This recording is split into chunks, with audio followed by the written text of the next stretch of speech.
So maybe the title is a little bit of an exaggeration. I know not everyone hates Hope, but it is true that a lot of people do seem to dislike him, and I personally don't understand why because, like, I actually like the character, and so I thought an interesting topic for this video would be kind of to run through his story and just, you know, explain why I like him and why I think he gets a bit of a bad rap. I think he's got a really interesting character development, but I'm obviously biased considering he's one of my favorite characters in the game. So yeah, bit of a backstory. Final Fantasy XIII is a video game that came out in 2009, and to this day it is a very polarizing game. People either seem to love it or they hate it. I am personally one of those who love it despite its obvious flaws.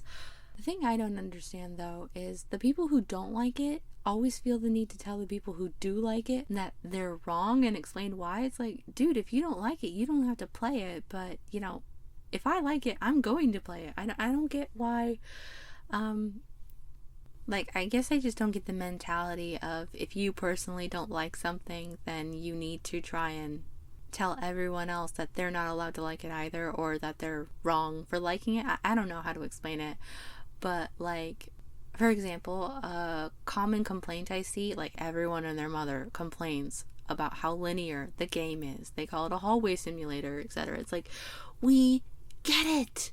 If you don't like it, don't play it. And to be honest, I don't even mind a linear design.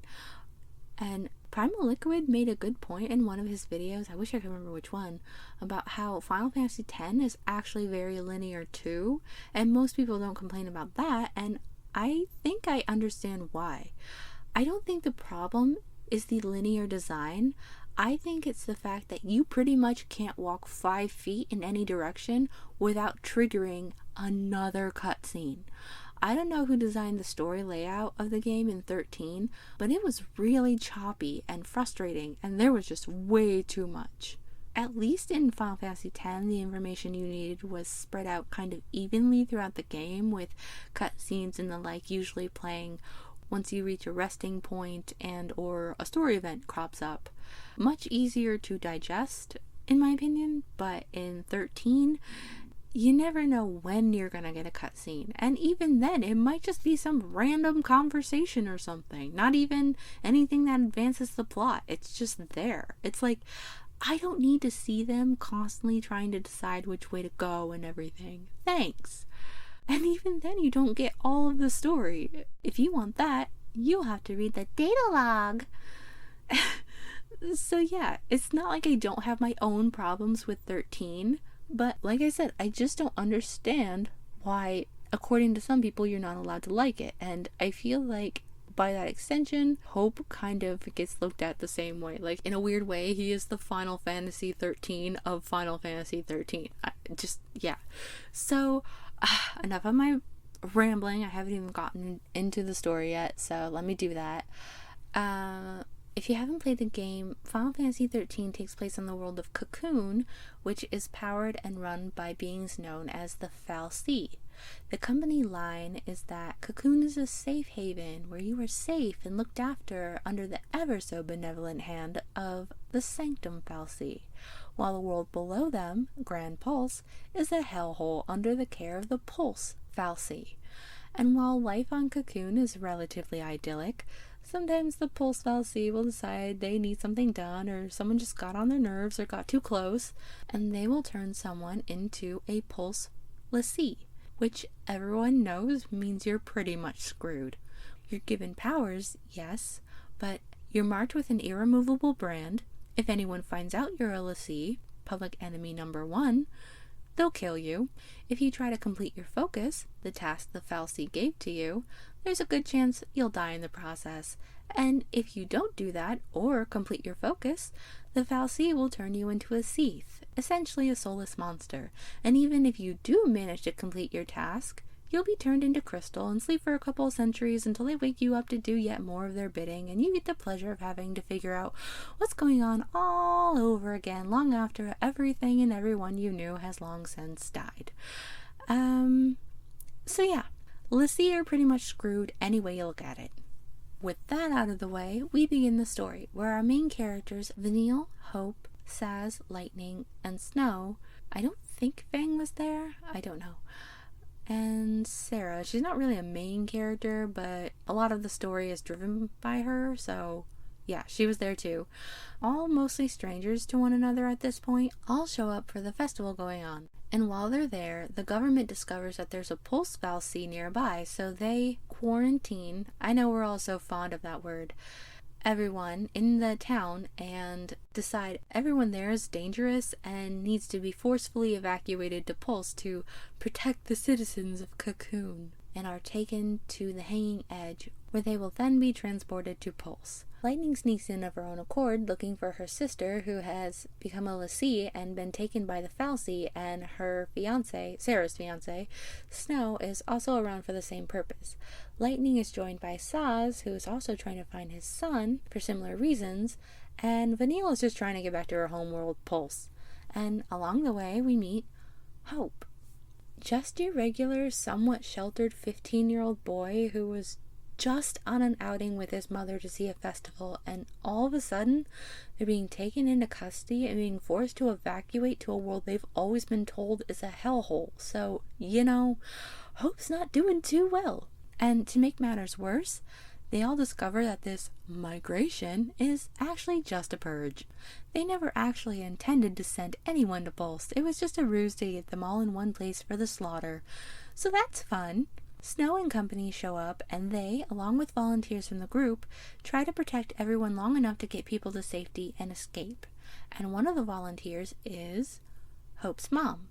Hope tries to stop her, but she goes anyway, saying, "Don't worry." Huh? You sure? Yeah. Moms are tough. And even during my first playthrough, I knew right then she was gonna die. It's like, anyone who says that in a Final Fantasy game is not going to make it to the end of said game. Those games punish optimism. Anyway, we get our first glimpse at how Hope is not a fighter, with him shaking his head and backing away when offered a gun, and honestly, I don't blame him. There is nothing wrong with being aware that you are not a fighter. Hope's more brainy than brawny anyway. So Vanille gets the gun, and Snow tells her to keep Hope safe, and she agrees. Time to go, kiddo.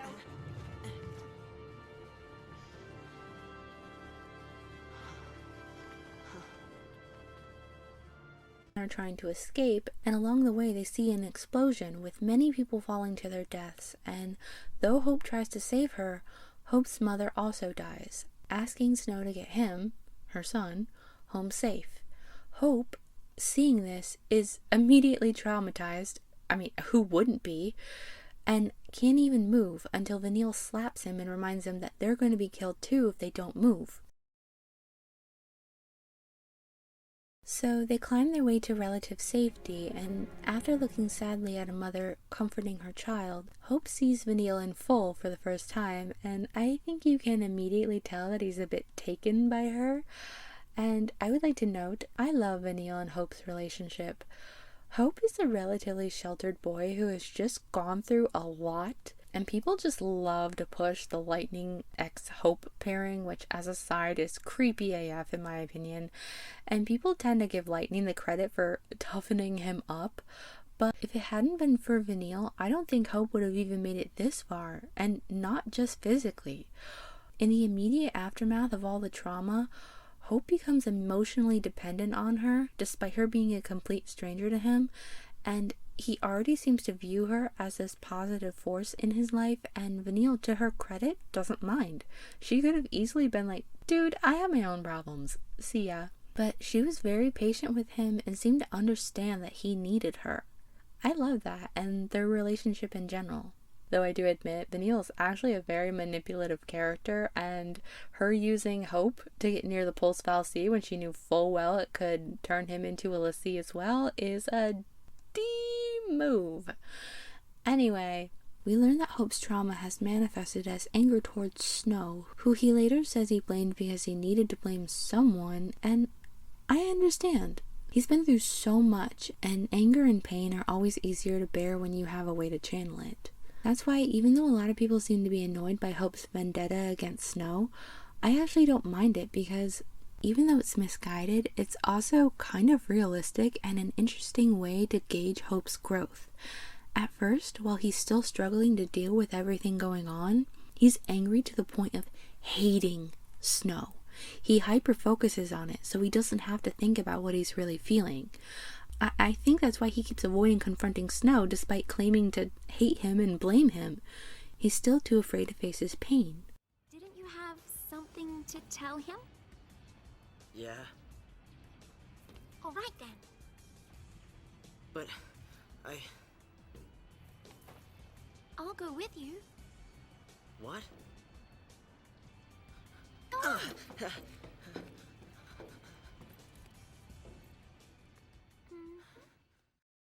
But as the story goes on and Hope grows stronger, the more he's able to balance his emotions and learn to not only confront what happened, but even take charge in certain situations and become a valuable asset of the team. Definitely good for farming hoplites for experience after you get on Pulse. But seriously though, why is Hope the only one who learns Thundaga? Just why?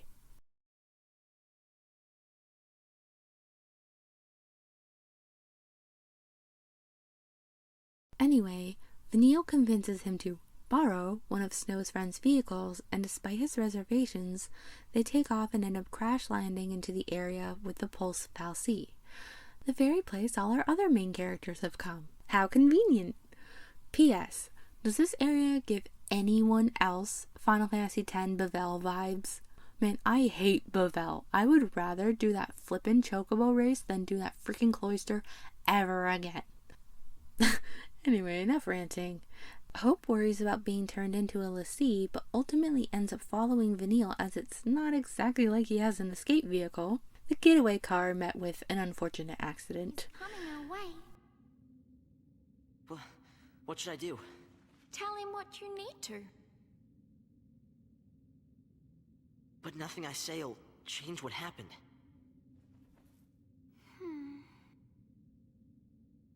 We could just run away.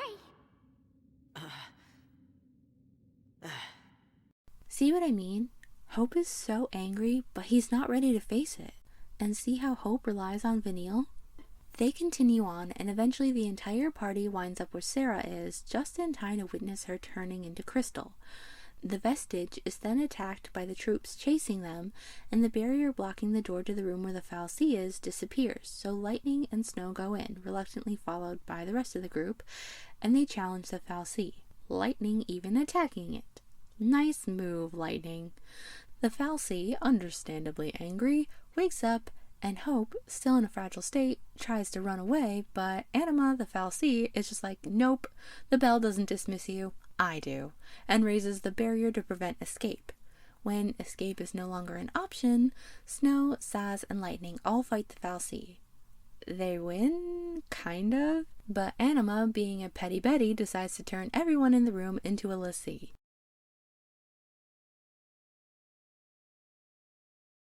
Oh look, a crystalline area underneath a lake. I swear, in some ways this game tries so hard to be Final Fantasy X it's not funny. Anyway, everyone realizes they are now a l'Cie, and none are more upset about this than Hope, which, who can blame him? Why me? I don't even know you, but you have to go and attack that thing? Just leave me alone.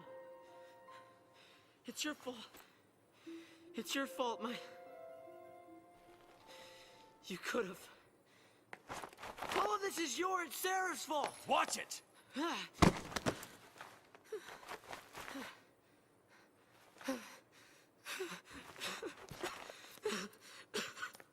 Of all the people there, Hope is literally the only one who is simply in the wrong place at the wrong time.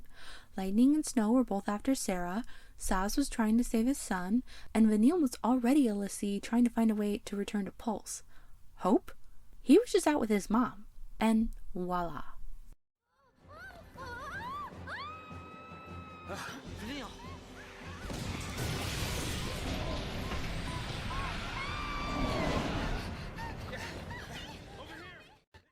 And here's what I'm talking about. Thus far, Hope has shown reluctance to and or run away from any battle. It's not until Vanille is in trouble that he ever steps forward to willingly take place in a battle. After this, he tries to follow Lightning when she leaves the group, but she leaves him behind and it just kind of rekindles his emotional attachment to Vanille. The group splits off and Hope follows Lightning again. I think he realizes that he can't continue to rely on Vanille and wants to learn to be strong enough to handle himself and stop being such a burden on others. Which Lightning says as much, telling him, This isn't working. Huh? I mean, you're a liability. You'll just slow me down. What? I'm sorry, but I can't protect you when... until her Eidolon, however you say, Eidolon? I'm going to say Eidolon. A summon, essentially, comes out of her and Lightning softens a bit towards Hope. I think she starts to realize that it's not that Hope is hopeless, get it, or unwilling to learn. He's just a kid who has been through a lot in a short amount of time and has never had to do these things before. If he has someone to guide and show him how to do it, he will at least try, and he does. Hope starts offering to help instead of being forced, and even begins to show him as an asset between his technological ingenuity and knowledge of the layout of his hometown, Palampolum, which they need to pass through to reach their destination. Aw, my elevator. I like to stop and do some grinding here because these things are really easy to defeat and they're decent experience for this early in the game. Anyway, Lightning and Hope discuss Snow, and Hope makes it clear that he does not like him, especially after learning that the group Snow leads is named Nora, just like his mother. I have to admit though, that would probably tick me off too. The way Hope sees it, they are all in this predicament because of Snow. Your revenge? Yes. Don't tell me. I know getting revenge on him won't bring her back. I know that!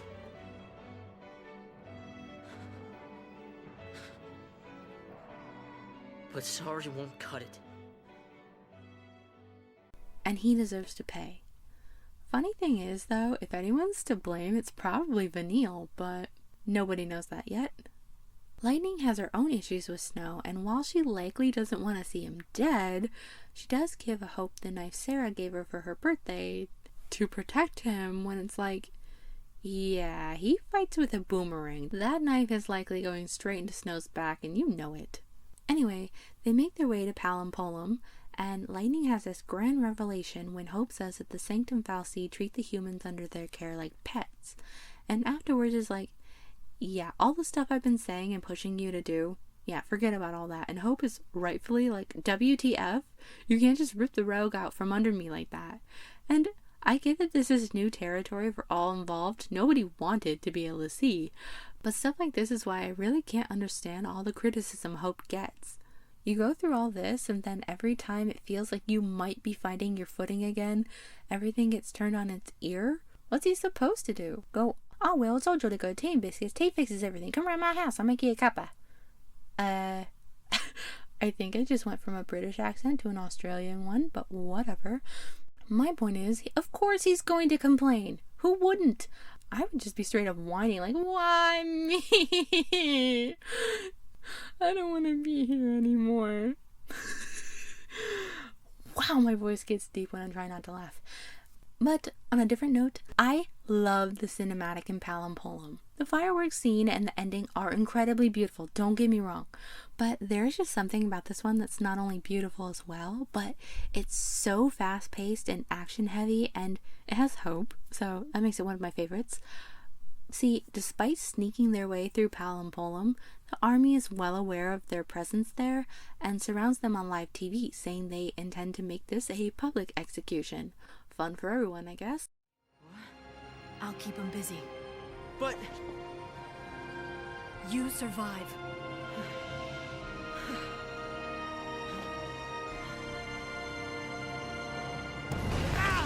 But just when things are looking pretty dicey, Snow and Fang, finally, I love Fang, show up and save the day.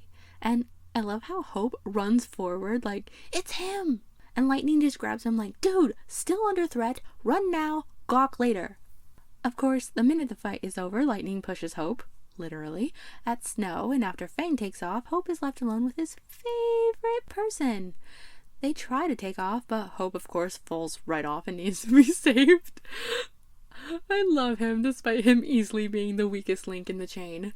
And so Snow saves him, again. And from there on, they try to lay low as they head to meet up at Hope's, but with the army lurking around looking for them, travel isn't far, and indeed they find it. And I personally feel this part was a big turning point for Hope. He just tries to be kind to someone and is treated like garbage, and I think you can see the effect it has on him. The army is one thing, but to see regular people having the same attitude towards him that he's always had towards Lassie himself, I think essentially seeing that from the outside looking in really affects him, and I think this, more than anything, is the thing that breaks him and finally allows him to confront his feelings. Because soon after, Hope finally confronts Snow.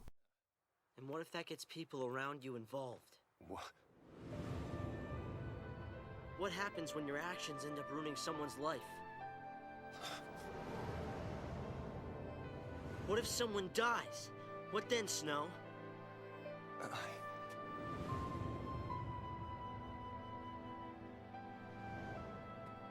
How do you pay for what you've done? I can't! Right? There is nothing that can make something like that right again. When someone's dead, when someone's gone, words are useless. So that's it? People die and you just run away? I know! It's all my fault. I don't know how to fix it. Where do you start? What do you say? All I can do is go forward. Keep fighting and surviving until I find the answers I need. There are no answers! You're running from what you deserve! Well, why don't you tell me what I deserve? The same fate! Ah!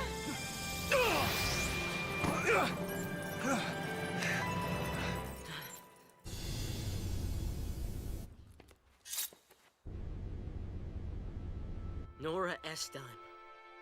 She was my mother. And she died because of you!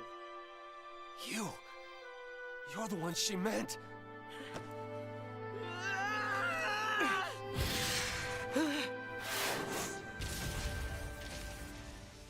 And I'm so glad that Hope's revenge plot was cut short, not only because that would have made his character a straight up murderer, but also because I don't think Hope would have been able to live with himself. And Lassie or not, they'd be dead. At least Hope finally decides to wake up and fly right after realizing that Snow saved him, again, and admits that he does know what happened was an accident, but it was easier to blame Snow than face that. And I also think it's hilarious that during this conversation, Hope happily stays on Snow's back. It's like, we're gonna have this serious, deep conversation, but I'm not getting down. I earned this piggyback ride, okay? No, not the thunderstorm. Man, were we supposed to get another thunderstorm today? Hope this holds out. So where was I? And now Hope's arc really hits its stride as Hope finally lets go of his pain and faces his reality, and even steps forward to protect Snow of all people. But, to be fair, it's the least he could do in exchange for Snow saving him multiple times, and Hope did recently try to kill him, so yeah. That should have killed him, though. Seriously, what are Final Fantasy characters' spines made of? Steel? They finally reach Hope's place, and Hope tells his father what happened. And Hope is both surprised and touched to see that the man he thought didn't care breaks down at the news. This reunion is cut short, however, as the army tracks them down and attacks, and there's even a bromance moment between Snow and Hope. They escape, making sure it looks like Hope's father did not help them willingly, so the army, leaves them alone, only to find out that Saz and Vanille have been taken prisoner. And then it's peanut butter rescue time. Peanut butter rescue time. I don't know. Vanille's tougher than I could ever be. Hope, are you scared? Yeah, I'm terrified. But I'll be okay. Because I have you, and this guy, and Fang. We're all in this mess. We gotta stick together. Aww. aren't tears, they're allergies. Stupid allergies. Anyway, they're the good guys, so of course the rescue mission is a success, but they decide to go the extra mile to go after the head honcho, whom they discover is a Fal'Cie himself. And funnily enough, the horrified look on all their faces is the first thing I ever saw from this game, and it's what made me want to play the game in the first place. I really wanted to know why they were all so afraid. Because I saw this boss fight in a top 10 hardest storyline bosses countdown on, I think it's Dark Kefka's channel. I'll link it in the description because it was hilarious. But yeah, just a little fun fact. And of course the bad guy survives. I mean, who else is going to give exposition? And he tells them all that one of them must turn into the monster Ragnarok to defeat a being called Orphan, who fuels Eden, thus bringing down Cocoon. He then transports them to a place known as an Ark, basically a training hall for l'Cie, and as they wander around, they bicker amongst themselves and try to determine what the best way to go forward is. Eventually, they all agree to go to Pulse, the lower world that the people of Cocoon believe is a hell, to search for answers. And this is the mark of just how far Hope in particular has come. In the beginning of the game, remember how terrified Hope was of going there? Yes, there's a huge difference between being forced to go and volunteering, but still, he had so much fear surrounding the idea of Pulse and l'Cie that it clouded every aspect of his judgment. Now he not only volunteers to go to Pulse with the group, but he also gives... I think that was Thunder again. He also gives a speech, which I love. The world's full of lies. There's no way of knowing what's right. All we can do is believe in ourselves. It's easy to sit back and let people trick you. Like how the Sanctum had us all thinking that a l'Cie was some sort of monster.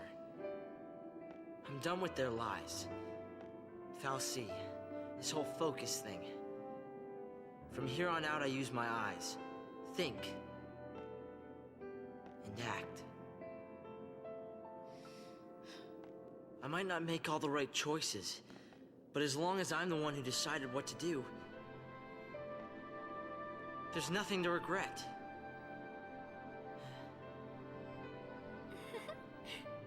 Okay. And that's something I love about Final Fantasy in general. It just seems to be a lot of advice that is not only nice to hear in-game, but can also be applied in real-world circumstances.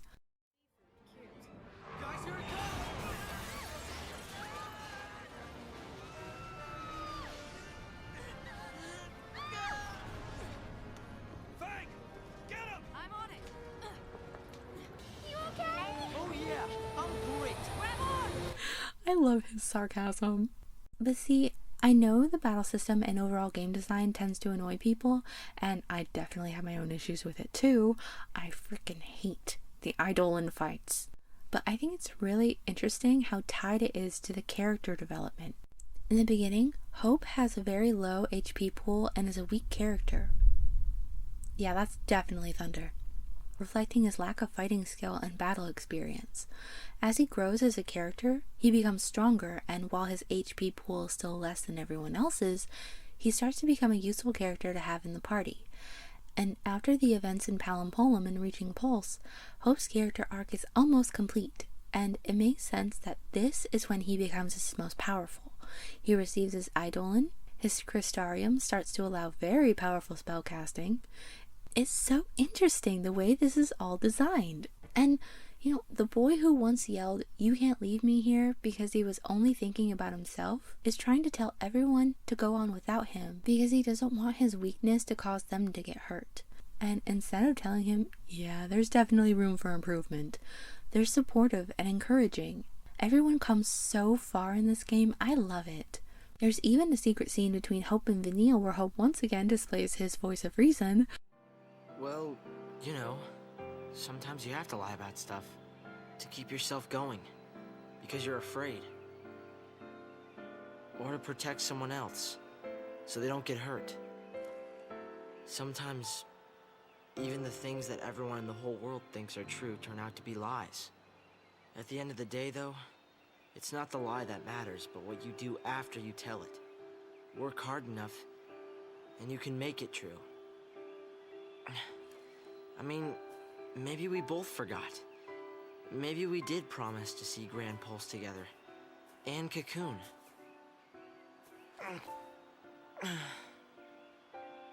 Thanks, Hope.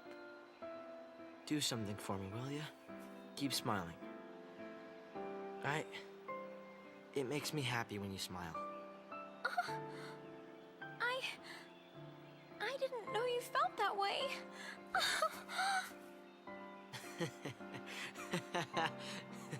Wait a minute. You mean you were joking? Now we're even. But it's also just kind of funny and cute. I don't know how I forgot about this scene either. See what I mean though? Hope, who used to jump at every little noise, pausing for thunder, jumps right onto the track. Such a huge turnaround. I wish he got more credit for it. Anyway, they decide the best thing to do is do the opposite of their calling and go after the Sanctum fallacy directly, not destroy Cocoon. But when they get to Cocoon, things have gone to hell in a handbasket, and as they make their way through the chaos, they run into Daisley / Bartandalis, is that how you say it? Who essentially tells them that somebody's gonna get rid of Orphan, whether they like it or not. They go after Daisley and manage to defeat him, but this allows Orphan to manifest, who forces them to fight.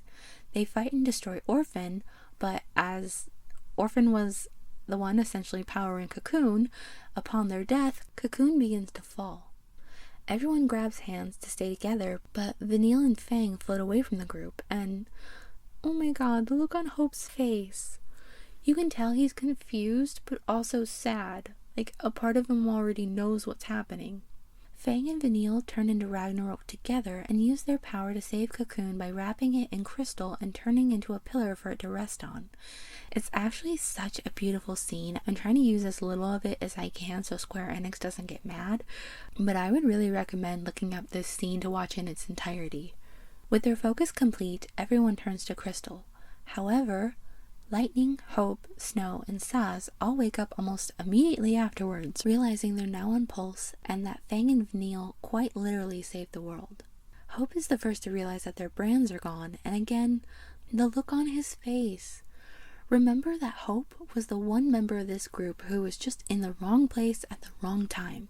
He struggled the most with his fate as a result, believing himself to be utterly screwed because of other people's actions and choices, and despite this, he made the most of the situation and even learned how to be strong and help himself as well as others.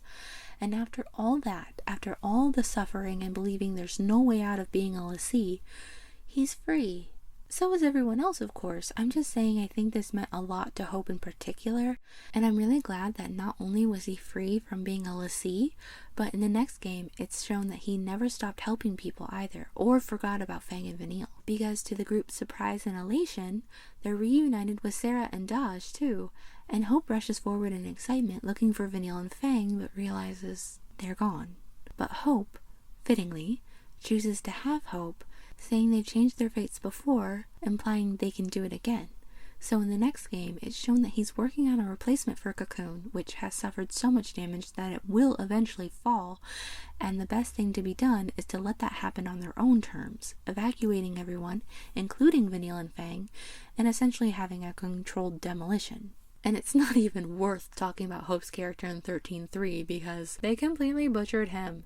And for most of the game, it's not even Hope anyway. Which I was secretly relieved at, because when I played it for the first time, I was like, is this what people were talking about in the first game? Has he always been this annoying?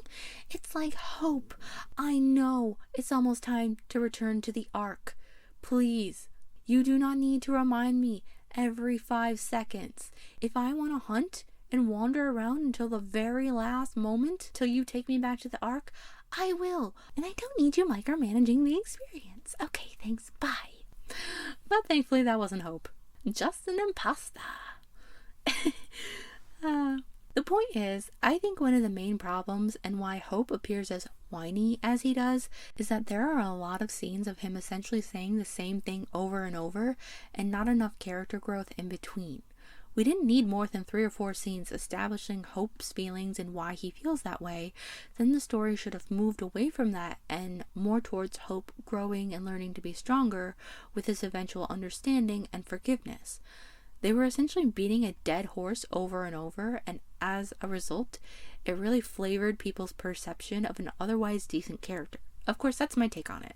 Anyway, I hope, get it, that even if you're not the biggest fan of Hope or Final Fantasy XIII in general, that you liked the video. How about you? Have you played 13? What'd you think? Who's your favorite character? Are you excited for the pixel remasters that have finally come to consoles? It only took them long enough.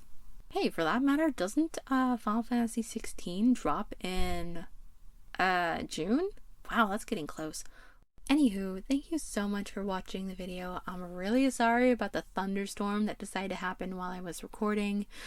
I did not know that was about to happen. The entire time I was finishing up the essay, I was keeping an eye on the sky and it looked fine. But I come in here to record and, of course, it's like, thank you so much. I mean, one day it was in the 80s here, and the next day we had a snowstorm, and then the day after that it was a thunderstorm, and now another thunderstorm, and it's just like, I feel like the weather is a TV channel, and someone just has this giant remote and is channel surfing or something, which is funny in thought, but when it's spawning tornadoes and stuff and putting people in danger, not so funny. So yeah, I really hope everyone is staying safe, and I really hope the weather kind of levels out very soon. I really do hope everyone is having a great day, and thank you again so much for watching. Bye!